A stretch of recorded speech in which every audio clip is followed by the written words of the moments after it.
Good evening and welcome to this edition of the HGP Sport. For today, March 6, I am Stanford Howard. Thanks for joining us. In the sport of chess, the sport of chess has had its ups and downs but has received $2 million Guyana dollars towards the further development and preparation for the Carifta Chess program. It's set for the Easter weekend. Jaden Samuels will tell us more. Guyana continues its search for a grandmaster and will be putting its best chess players up to the task, starting with the Easter Championship. Earlier this week, the National Sport Commission pumped $2 million into the further development of everything chess.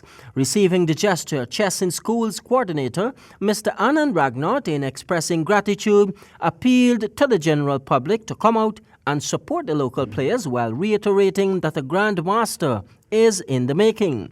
Preparation for the Carifta assignment will be held at the Ramada Princess Hotel. Frankie Fairley, president of the Guyana Chess Federation, has also appealed to the general public for much-needed support as the federation continues the work in improving the sport locally.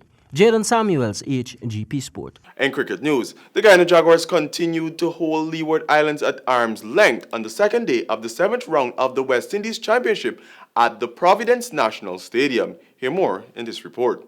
The Jaguars' opening day was met with some inclement weather, with saw play being stopped 4 times for the day in their first innings. Jaguars, who only batted 54 overs, got to 115 for 4. Leeward Islands' Rakeem Cornwell bagged the 4 wickets. For the recommencement on day 2, the Jaguars had a grounded start, with Vishal Singh producing another big score of 90, as Raymond Reefer's 43, Anthony Bramble's 23, and Versami Pamal helped to secure a paltry 259 all out. When the Leeward Islands took to the outfield at Providence, the Jaguars' star bowler and leading wicket taker Pamal took first jump when he bowled Kieran Powell for just 13, while Ross Powell got trapped LBW for 6 by Sinclair. Munchkin Hogg 21 and Amir Gangoon 22 put the Leeward Islands on 73 for 2 and still trailing by 186 runs to end day 2. In other matches, Barbados leads Trinidad and Tobago by 7 runs and are on 246 for 8. And Jamaica, who made 381 all out in the second day, saw Windward Islands trying to fight their way back on 128 for 2.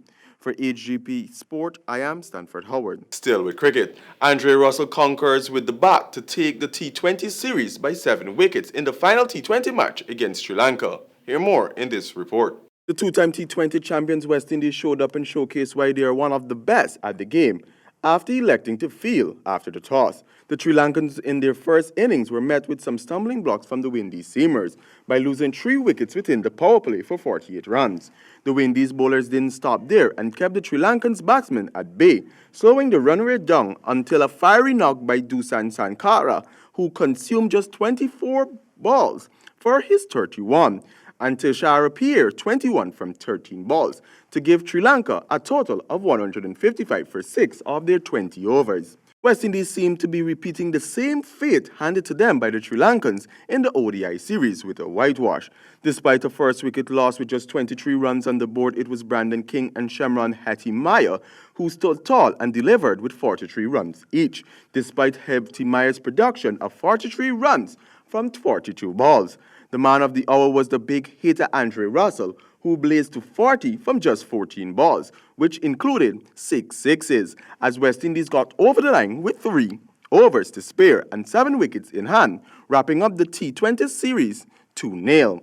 The West Indies' next assignment will be over in England, where they'll go head-to-head with the Englishmen for a 3-match test series in June.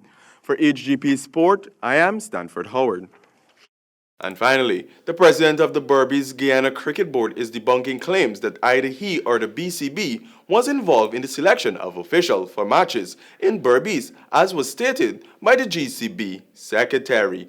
Jaden Samuels tells us more. Berbice Cricket Board Hilbert Foster openly criticized what he described as one-sided umpiring decisions that saw the Berbice team being subjected to allegedly questionable dismissals in their match against Demerara.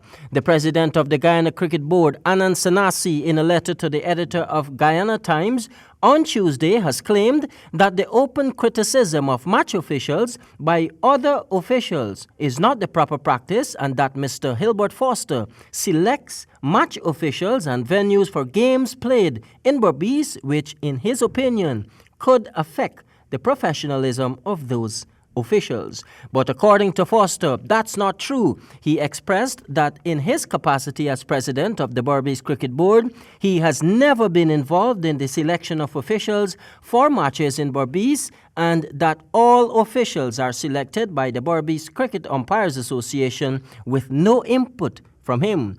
He expressed disappointment in the Guyana Cricket Board president for making such unverified claims, stating that a simple phone call to the association president, Joseph Simon, or secretary, Moses Ramphal, could have given the right story.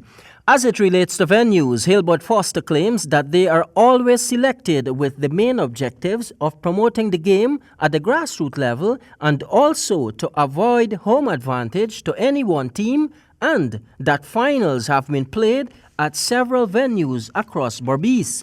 He said the Guyana Cricket Board should take a page out of the book of the Berbice Cricket Board and start playing inter-county matches out of Demerara. He asked, and I quote, "Why in heaven's name must one county have all the home advantage in inter-county tournaments along with umpires that are from that county as well?" Foster says that if money is the problem to make the out-of-county trips, the Berbice Cricket Board is willing to assist. Jaden Samuels, HGP Sport. And that's all we have for this edition of the HGP Sportscast. I'm Stanford Howard, reminding you, it's not the size of a man, but the size of his heart that matters. Over to you, Javon.